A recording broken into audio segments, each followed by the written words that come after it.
नमस्कार दोस्तों, मेरा नाम है सीएम मनोज गुप्ता और आप सब देख रहे हैं ऑल अबाउट टैक्सेस।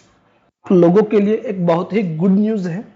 अगर आप में से कोई भी व्यक्ति जीएसटी लॉ के तहत अपने आप को रजिस्टर्ड कराना चाहता है तो आज की हमारी यह वीडियो उसके लिए बहुत ही ज़्यादा इम्पोर्टेंट हो सकती है और शायद यह वीडियो देखने के बाद उसको जीएसटी में रजिस्ट्रेशन लेने की ज़रूरत ही ना पड़े।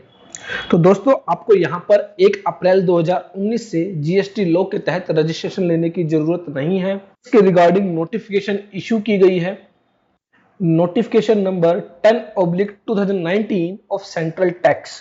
तो फ्रेंड्स, जैसा कि हम सब जानते हैं, last to last GST council meeting में डिसीजन लिया गया था कि 40 लाख रुपए तक अगर आपकी एग्रीगेट टर्नओवर है तो आपको ऐसे में जीएसटी रजिस्ट्रेशन लेने की जरूरत नहीं होगी। हालांकि वहां पर काफी सारे कंफ्यूजन्स रह गए थे जो क्लियर नहीं हुए थे। इस नोटिफिकेशन के जरिए वह कंफ्यूजन्स भी क्लियर किए गए हैं। यहाँ पर बताया गया है कि किन किन व्यक्तियों को 40 लाख रुपए तक की लिमिट दी गई है और किन व्यक्तियों को 40 लाख रुपए की लिमिट नहीं दी गई है। तो चलिए शुरू करते हैं।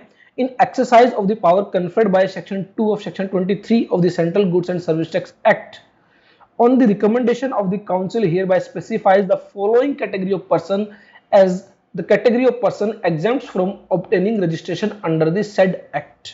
तो यहां पर कहा गया कि इस नोटिफिकेशन के जरिए यह नोटिफाई किया जा रहा है कि किस कैटेगरी ऑफ पर्संस के लिए रजिस्ट्रेशन लेने की जरूरत नहीं है, उसको रजिस्ट्रेशन से एग्जेम्प्ट कर दिया गया है। Any person who is engaged in exclusive supply of goods and whose aggregate turnover in the financial year does not exceed 40 lakh rupees। यहां पर कहा गया कि कोई भी व्यक्ति जो एक्सक्लूसिवली सप्लाई ऑफ गुड्स में एंगेज्ड है, दैट मींस यहां पर सिर्फ सप्लाई ऑफ गुड्स के लिए ही 40 लाख रुपए तक की लिमिट दी गई है। अगर आप एक मैन्युफैक्चरर है और आप सप्लाई ऑफ गुड्स करते हैं या फिर आप एक ट्रेडर है, आप सप्लाई ऑफ गुड्स करते हैं, तो ऐसे में यह 40 लाख रुपए की लिमिट आपको दी गई है। लेकिन अगर आप एक सर्विस प्रोवाइडर है तो ऐसे में यह 40 लाख रुपए की लिमिट आपको प्रोवाइड नहीं की गई है। साथ ही यहां पर कहा गया एक्सक्लूसिव सप्लाई ऑफ गुड्स, तो दैट मींस अगर आप गुड्स की भी सप्लाई कर रहे हैं और आप सर्विसेज की भी सप्लाई कर रहे हैं तो ऐसे में भी आपको 40 लाख रुपए की लिमिट नहीं दी जाएगी। सिर्फ एक्सक्लूसिवली, सिर्फ और सिर्फ जो गुड्स में डील करते हैं, सप्लाई ऑफ गुड्स करते हैं, एक मैन्युफैक्चरर या फिर एक ट्रेडर जो गुड्स की सप्लाई करते हैं, सर्विसेज की कोई भी सप्लाई नहीं करते हैं, सिर्फ उन्हीं व्यक्तियों को यह 40 लाख रुपए की लिमिट दी गई है। whose aggregate turnover in the financial year does not exceed 40 lakh rupees। तो यहां पर जिनकी भी एग्रीगेट टर्नओवर फाइनेंशियल ईयर में 40 लाख रुपए को एक्सीड नहीं करती है, सिर्फ उन्हीं व्यक्तियों को यह 40 लाख रुपए की लिमिट दी गई है। सिर्फ वही व्यक्ति जीएसटी रजिस्ट्रेशन लेने के लिए एग्जेम्प्ट होंगे। दैट मींस यहां पर एक पर्टिकुलर फाइनेंशियल ईयर में अगर आपकी एग्रीगेट टर्नओवर 40 लाख रुपए तक है तो ऐसे में आपको जीएसटी के तहत रजिस्ट्रेशन लेने की जरूरत नहीं है। एक बात का ध्यान रखें, एग्रीगेट टर्नओवर में आपकी सभी तरह की टर्नओवर इंक्लूड होती है, चाहे वो टैक्सेबल टर्नओवर है या फिर एग्जम्प्टेड टर्नओवर है या फिर नॉन टैक्सेबल टर्नओवर है। सभी टर्नओवर को मिलाकर यहाँ पर एग्रीगेट टर्नओवर कहा गया है। तो 40 लाख रुपए तक की जो लिमिट दी गई है वह सभी तरह की सप्लाईज यहाँ पर इंक्लूड की जाएंगी। उसके बाद कहा गया एक्सेप्ट इन केसेस में यह 40 लाख रुपए की लिमिट एप्लीकेबल नहीं होगी।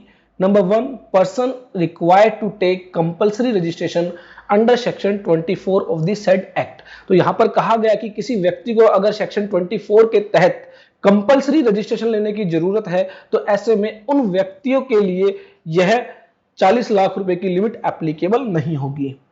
तो फ्रेंड्स, जैसा कि हम सब जानते हैं, सेक्शन 24 के तहत उन व्यक्तियों की लिस्ट दी गई है जिनको कंपल्सरी जीएसटी रजिस्ट्रेशन लेने की रिक्वायरमेंट है, जिनके लिए कोई भी लिमिट नहीं दी गई है।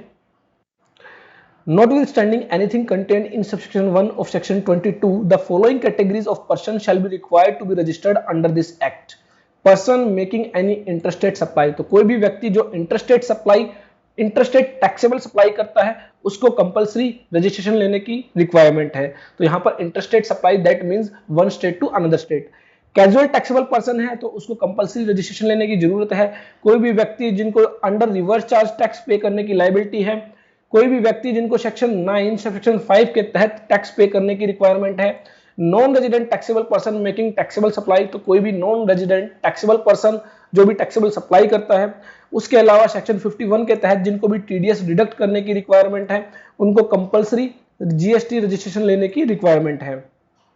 उसके अलावा person who makes taxable supply of goods or services or both on behalf of other taxable person whether as an agent or otherwise, तो किसी दूसरे व्यक्ति के बिहाफ पर अगर कोई टैक्सेबल सप्लाई की जा रही है, इनपुट सर्विस डिस्ट्रीब्यूटर को यहाँ पर जीएसटी रजिस्ट्रेशन लेने की जरूरत है। फ्रेंड्स, ये बेसिकली सेक्शन 24 के तहत वो लिस्ट दी गई है जिनको कंपलसरी रजिस्ट्रेशन लेने की रिक्वायरमेंट है। तो यहाँ पर नोटिफिकेशन में कहा गया कि कोई भी व्यक्ति जिनको सेक्शन 24 के तहत कंपलसरी रजिस्ट्रेशन लेने की रिक्वायरमेंट है, उनके लिए कोई भी लिमिट इंक्रीज नहीं की गई है।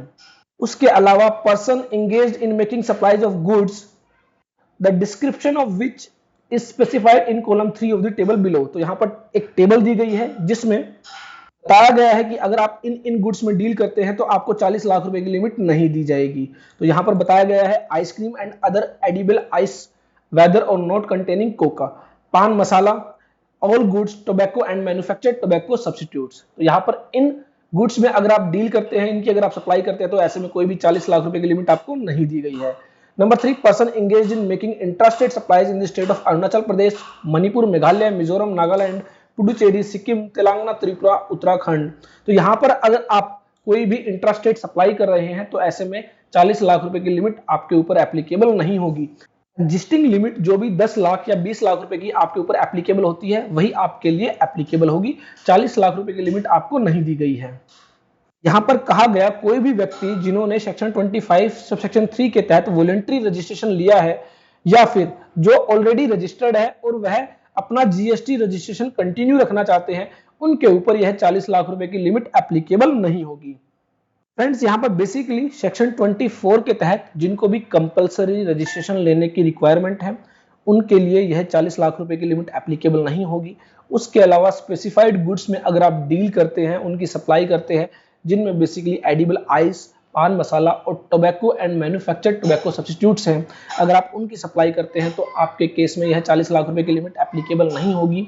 इसके अलावा अगर आप इंट्रास्टेट सप्लाई करते हैं इन the state of Arunachal Pradesh, Manipur, Meghalaya, Mizoram, Nagaland, Puducherry, Sikkim, Telangana, Tripura, Uttarakhand, in states में अगर आप इंट्रास्टेट सप्लाई कर रहे हैं तो ऐसे में भी आपको यह 40 लाख रुपए की लिमिट नहीं मिलेगी।